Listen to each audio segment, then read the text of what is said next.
earliest things I can recall from a child was always wanting to be something wrong with me. Now, I know this sounds weird, but different is cool, right? For example, who was the kid getting all the attention in that third grade class? The normal kid sitting up front doing his work, or the kid in the back with an awesome story about how he crashed his bike and broke his arm, and everyone wants to sign his cast? Now that I've gotten older, however, I realize being different isn't always necessarily good, or something to be proud about at times.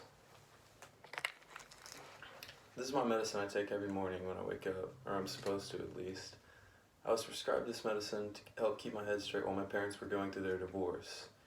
Taking this medicine I'm not necessarily proud of, but embracing who I am is, and a lot of people nowadays like to take that for granted. If I gave you 5 seconds, I bet you could come up with a list of at least 10 people who you've heard say the phrase, "Oh, my OCD is so bad right now," or "Ah, it's the ADHD in me." I'm not sure exactly what it is, but people just enjoy romanticizing mental illnesses in this day and age. Today I will talk about what romanticizing mental illnesses is, the effects it can have on people, and why people are so obsessed with this idea. I'll first start with what it is. The definition of romanticize is to make something seem better than it actually is, or more appealing than it actually is. This means that when people romanticize these things that people struggle with daily, they're actually making bad things seem good, all because they're different. Hannah Jane Bauman of the University Wire recently wrote in an article, "Being OCD is not simply being tidy and organized. It is not an asset to my everyday life. It is a condition I have to overcome every day. It is a condition I have to overcome every day to function just like everyone else. When taken the wrong way, bragging or boasting about a fake illness can be offensive. These are issues people have to deal with every day just so they can be normal or function right." So now I've talked about what it means to romanticize a mental illness. Now I'd like to explain why people are so obsessed with this idea. Oh, the media. A great place to find an identity and copy that isn't your own. Many movies and TV shows portray individuals' differences, such as disabilities. Sometimes people, for some reason, worship this. They think it's so cool for someone to have ADHD, or maybe overly use the word depressed or depression, when really those people have real underlying conditions in their bodies. A huge struggle in today's society is idolizing not only people, but things and ideas. The Notius Financieras on August 13th of 2020 said, "Power, however, is probably nothing more than the influence we exert on others for who we are and what we do."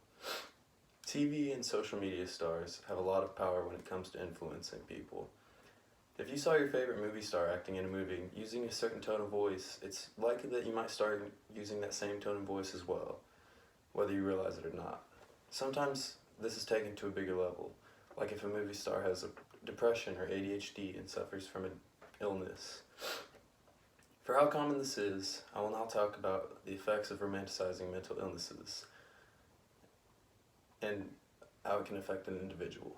First of all, as I stated earlier, if overly used or oversaying you have an illness as a joke or playing around can be taken very offensively by those who may actually struggle with these disabilities.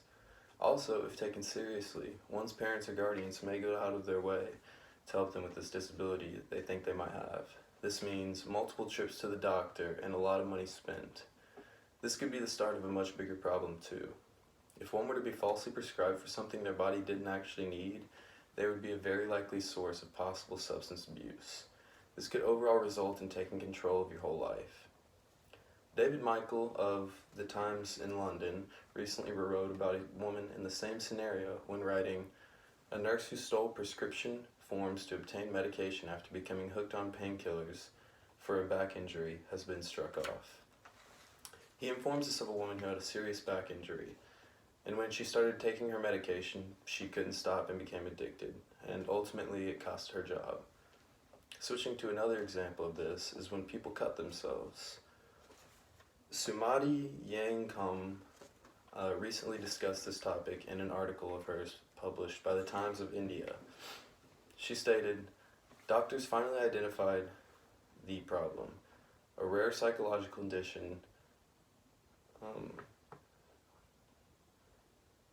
known as Mucosine syndrome, in which a person inflicts wounds on himself or herself to seek attention. These may seem like happenings in everyday life if someone feels down or depressed, but sometimes these are real issues inside people's bodies that they can't help. Throughout this speech, I've explained what it means to romanticize a mental illness, the effects it can have on people, and why people are so obsessed with this idea.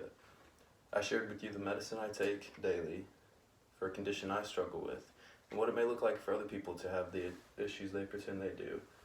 Being different is and always will be cool, but think about if your being different is true and if it could possibly offend someone before you show it off.